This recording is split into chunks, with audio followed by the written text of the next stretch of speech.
Good morning. I'm joined by Mike Davidson, the head coach of our Growls baseball program. Mike, congratulations on a great year so far. Thanks. Happy to be here. We're excited about where we've been, excited about where we're going.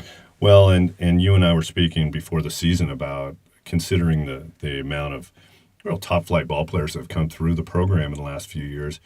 You were looking at this roster and thinking it could be a rebuilding year.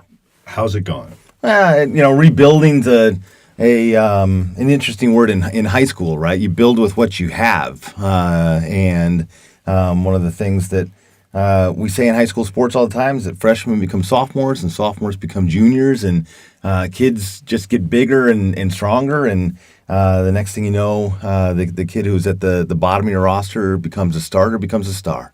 Yeah, and I have the vantage point of seeing a lot of your ball players throughout the fall and the winter roll right down to that weight room. What kind of impact has strength training, working with Jeremy Whalen in the weight room, and agility work done for your ball club? Yeah, one of the things that young players, I think, figure out, either deliberately or just by trial and error, is that you can do all the mechanics work in the world, tinker with your swing or your throwing motion or your grip, and none of it's going to be effective unless you've got functional strength.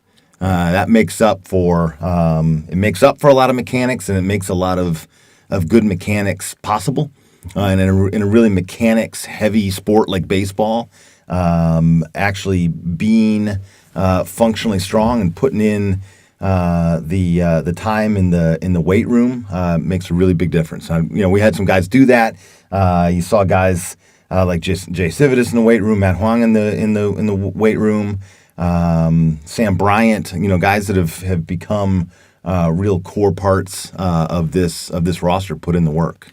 I was reading something this week from a coach, not one of ours, but who said the weight room does a lot more than just build your body. It builds character and mental toughness, identifies weaknesses, and reveals assertiveness. It creates leaders and shows who has a drive and those who fake it. Through its grit, it reveals who'll be successful and who won't. Do you agree with that? Yeah, I read something else this week that said that doing all those things, putting in the grind in the off season, putting in the grind in the cage and the weight room is hard, and sitting the bench is also hard.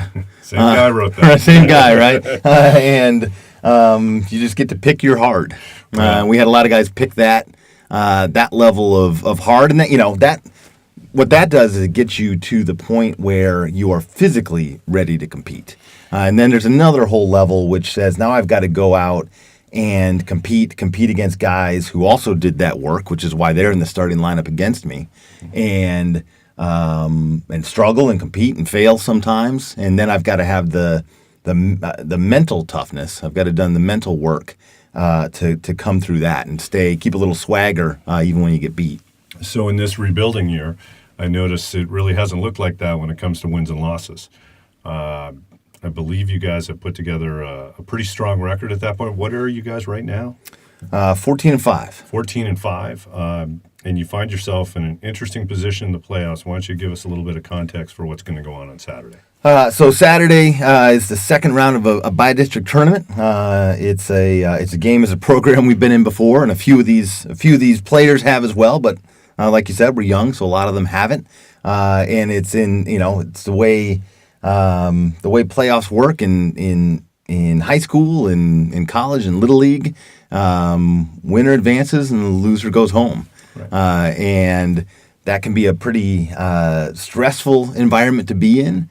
It's also what you've been working all season to win the right to do. One of the things we talked about this week is that there are a lot of high school baseball players right now who are home, who've moved on to other things, and we've earned the right to keep playing. And that if our focus is just on winning and losing, then we're doing it wrong, because that's never how we've talked about it all year long. We talk about playing a game that we're proud of. We talk about playing a game that meets our goals in all four phases of the game. And we're aware that when we do that, we tend to win, and when we don't, we tend to lose. But there's some other, another group of kids for us, an opponent up in South Whitby, preparing probably the exact same way. Right. And one of the neat things about this time of year is you're going to face a club that is that's dug in and ready for you. And then it just comes down to who makes plays. And you're going to give the ball to a sophomore. Why don't you tell us about your starting pitcher on Saturday? Yeah, so Matt has been part of two real quality starters we've had all year. So he and John Campbell, who's a senior, are gonna basically split that game. Matt will get the first half of it, and John the second. We've done that before and had some success in a win we needed earlier in the year against University Prep, where Matt goes and his off-seed stuff is probably a little bit better, and we get as far as we can with him and let John come in and finish it. They both had really successful years. We believe in both of them. One of the recipes to winning tournament level high school baseball is having two starters that you believe in. They both threw 100 pitches a week ago to get us to this point. And we're really confident with what they're gonna bring on the mound. And finally, I want to ask you about the guy that handles them. Your catcher is one of the best in the state. Why don't you tell us about Jay and what he's going to bring to that game on Saturday? When you talk about a guy who's put in the work technique-wise and then also put the functional strength in to make all that technique possible, that's Jay as a catcher. One of the things when you're a really good catcher is you don't get a whole lot of credit for it because what a really good catcher looks like is not noticed very much. We talked earlier in the week about how valuable it is to have a guy back there that you can, with a runner on third, spike a breaking ball, 59 feet and not worry about it. We talked about how valuable it is to have a guy back there who gets you half a dozen extra strikes a game because he's just an excellent receiver, always in the right place, frames really, really well. And on top of that, he throws well. Again, it's about not being noticed. When you throw well, you don't tend to get to throw that many guys out because they don't run. It's one of those things where, as a catcher, it can feel like you had a very quiet game and be the most valuable guy in the field. And Jay's like that some days. Well, we're looking forward to Saturday specifically, and it's a winner to state, loser out game. It's at 12:30.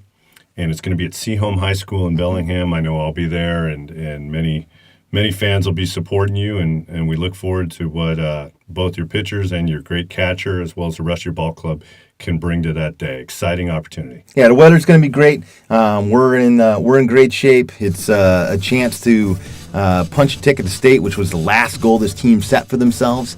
I'm hoping they get to reach it. Well, thanks for your time, Mike, and good luck. All right, thank you.